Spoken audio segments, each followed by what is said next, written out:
What's up, guys? Jaden here. Just wanted to do another Gerd slash LPR update about, I think, coming up on 8 months after surgery. Yeah, guys, really it's the same thing with me. You know, I'm better than what I was, but I'm definitely having pretty significant symptoms at times. Mostly when I eat a lot or when I try to resume my normal lifestyle that I had prior to my medical condition. So right now, if I were to just, let's just say, eat like a lot of McDonald's, like get pretty full off it, not stuff my face or anything, but just moderately full, I would be clearing my throat about 2 hours later or so, and that would last for a little bit. It's not the same debilitating, ruin my whole day or night, hour-long throat clearing that I was getting before, and it doesn't really... it's very uncomfortable still, but it doesn't really affect my breathing as much anymore. So yeah, the worst is behind me, but it's still very, very much so something that I need to get handled, and something that I am actively getting handled right now. I have a really important doctor's appointment with a good GI doctor on the 11th. So right now it seems oh, and also one more thing. I took a SIBO test again, and I'm pretty much negative for all forms of SIBO right now. It was a little bit methane dominant SIBO, but not enough, like hardly any. So basically I ruled out SIBO as a true cause for it. And did treating SIBO help it? Probably, because I do feel a little bit better than I did before. But again, like, I've had this for so long, like, I'm just trying to get rid of the problem completely. So yeah, the main things for me that triggers it right now are big meals, and then still alcohol. Still alcohol will trigger it if I have like 3 drinks on any given night, like if I drink around 7 p.m., I'll be clearing my throat pretty much all night long, and that's really frustrating. So I cut alcohol out completely again, and I'm going to stick with that for probably about 3 to 4 months, just because I don't want to do anything half-ass anymore. It feels good to just be where I'm at right now, able to go golf or go to my Muay Thai. I started martial arts again. That's been wonderful. It's been amazing. So it's been good just to be able to do that, but I'm still trying to just deal with it and just finally just get better after these fucking thousands of things that I've tried. So right now, it's looking like there's 2 possible causes for me that is the reason why I'm still having persistent symptoms. The first one is that I got the partial fundoplication, not the full one. So if my LES valve was actually weak and I got the partial one, then I'm feeling partially better right now. So it's just blocking most of the reflux that's coming up, just not all of it.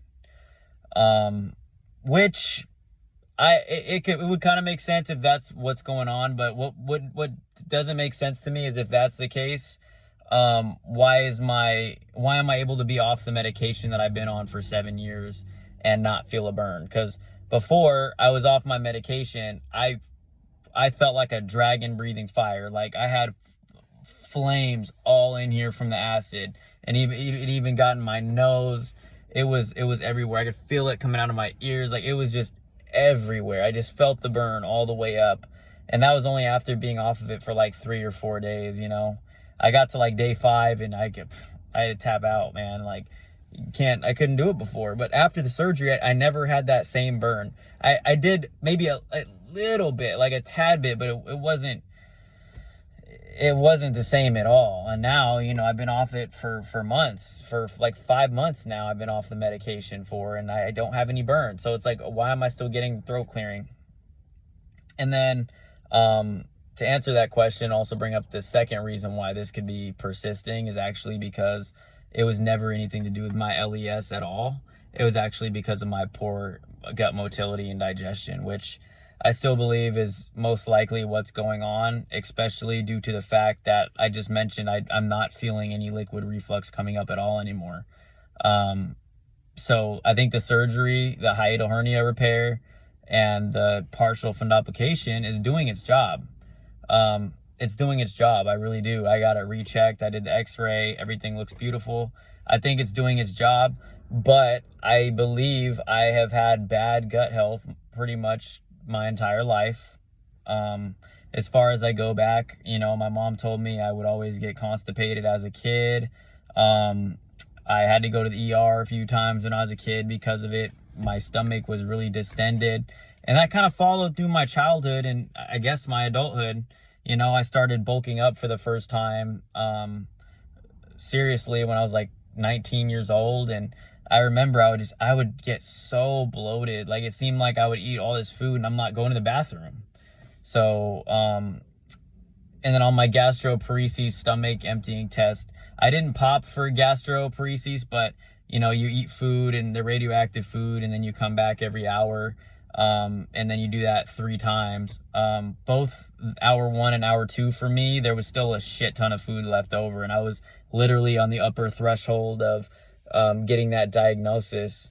So if I was like that just for a little meal, I mean, imagine if I'm, having big meals, which makes sense why big meals is one of the things that trigger me the most now. So yeah, I'm hoping to get some answers, whether that's me taking more, stomach tests. Because at this point, I have no reason to believe that it's anything with my actual esophagus that's the problem. I feel like it's happening in my stomach and it's just going up my esophagus, because that surgery should have addressed that problem fully, to be honest with you, if that was it.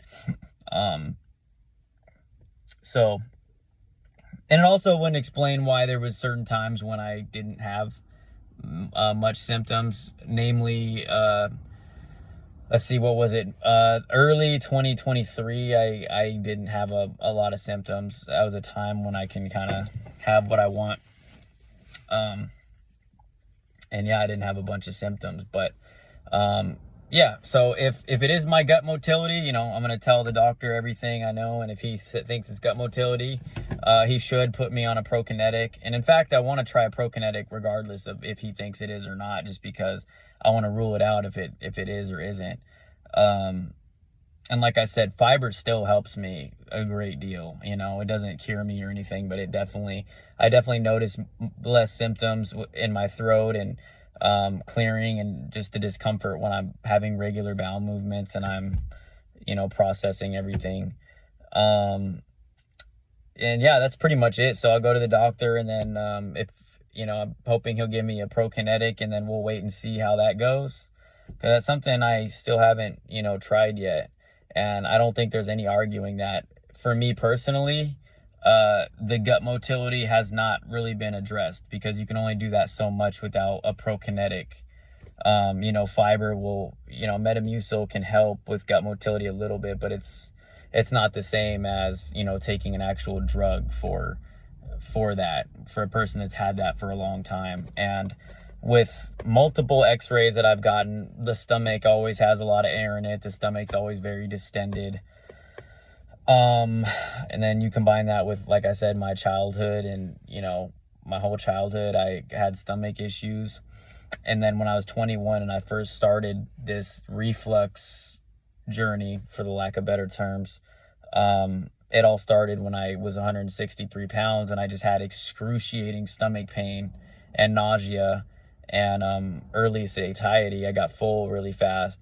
It all started with that, really, and I just lost 20 pounds in like 3 months because of that. Like, I couldn't eat anything, and every night I would get it. If you look at the history, it suggests that stomach problems could be the actual cause. So we'll see.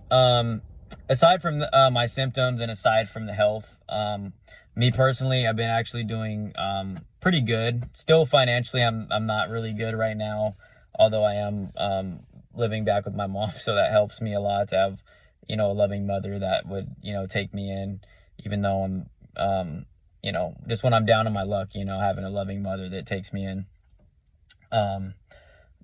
So financially, I could be way better. Honestly, I'm not working right now.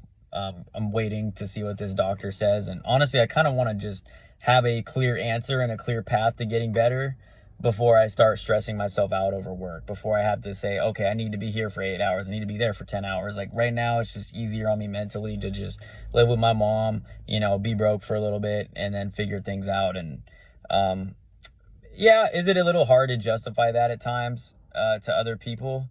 Sure. Like it's hard to explain that, like when I go to the gym and I spark up a conversation with people like, "Oh, what do you do? Oh, what do you do?"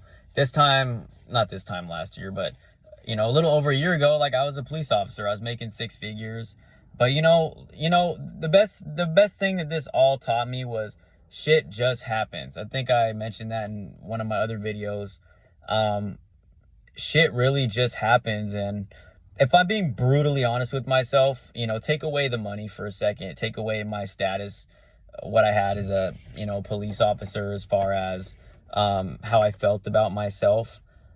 I have learned so much in this 11 months that I've been out of work. Like there is no doubt in my mind that I am like times two a better person. Not only because like the suffering that I went through, but just the willpower I had to have to just keep being positive throughout this whole thing. Like I just keep getting smacked in the face. Everybody keeps talking. Everybody that knows nothing about this condition, they're just looking at me like, what the fuck is wrong with this guy? Like he needs to get back to work. He needs to do this. He needs to do that. And it's like, bro, listen, I have been a hard worker my entire life. I played sports. I ran cross country, ran track. Okay. Breathing is not hard for me naturally at all. Work ethic is not naturally hard for me at all. I was always a kid, and even when I was a teenager, like I always woke up early to get the extra the leap on people, extra practice. I've always busted my ass in everything. I busted my ass in basketball, cross country, track when I was a kid.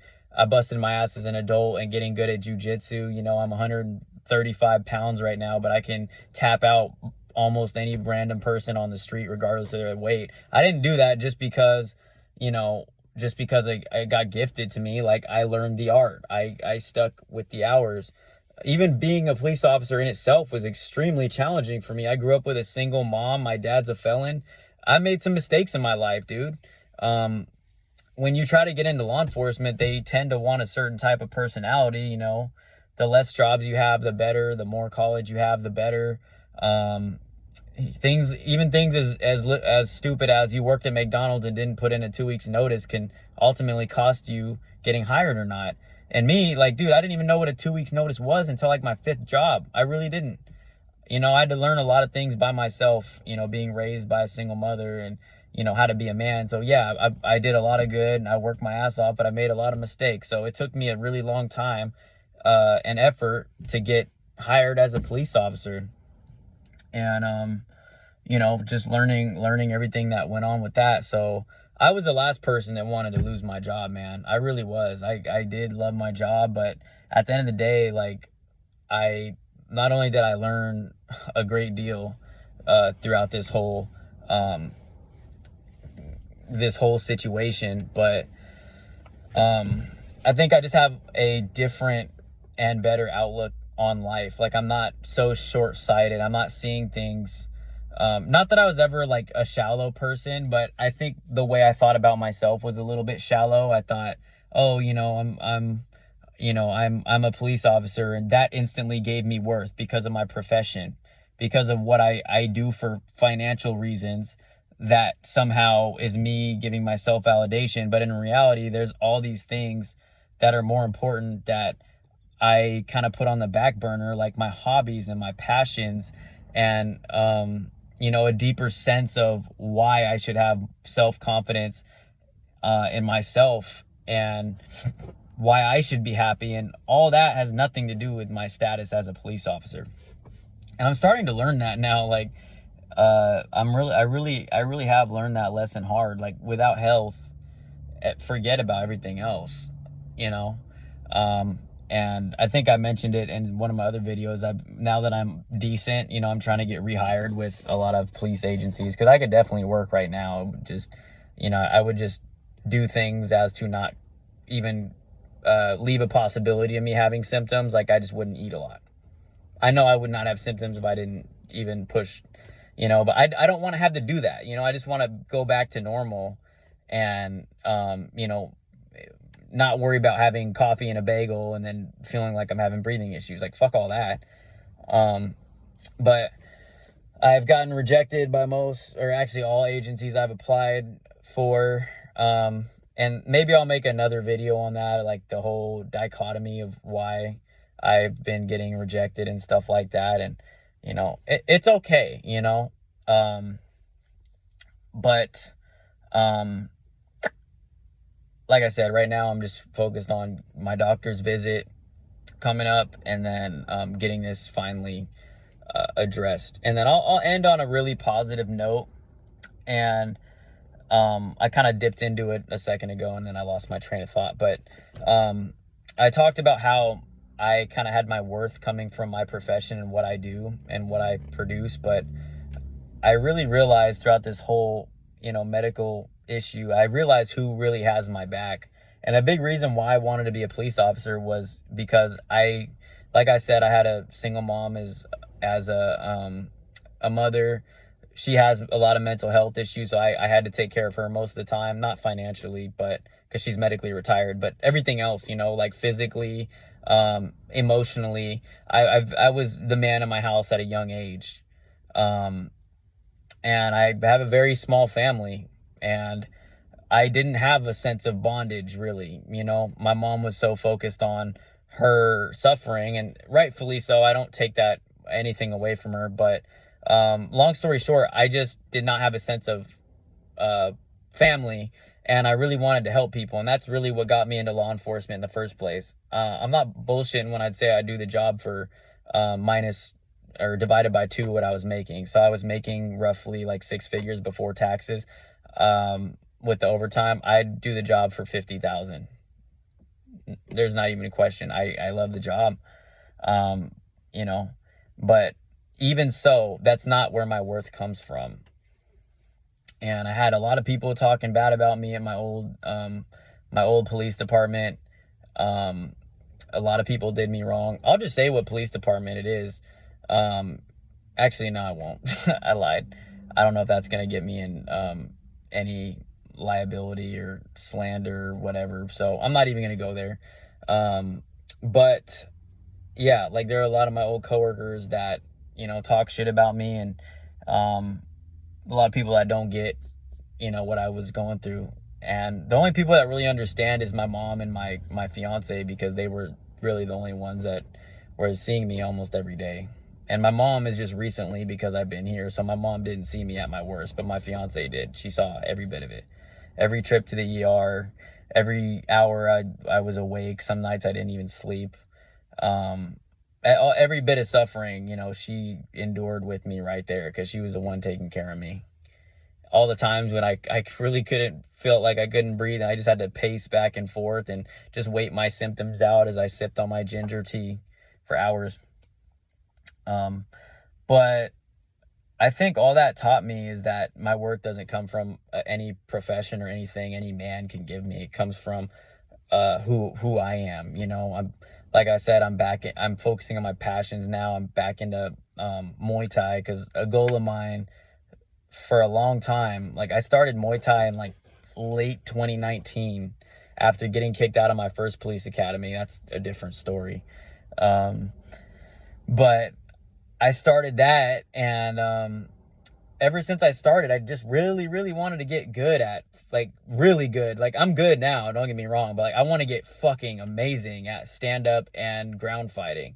The ground fighting, I'm very good at. I'm very proficient. Stand-up, I'd say I'm average when we're talking about trained fighters, but I want to get really good at it. Really, really good at it. I want to get as good at it as I am in jiu-jitsu. So that's been a goal of mine. But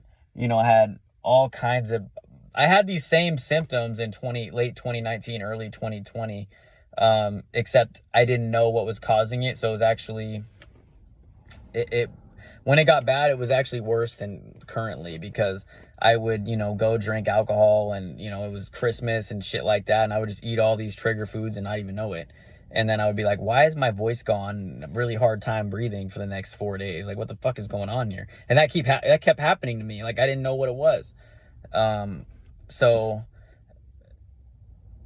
yeah, so I ended up doing Muay Thai for like a month or a month and a half, and then I kind of stopped, and I put that on the back burner.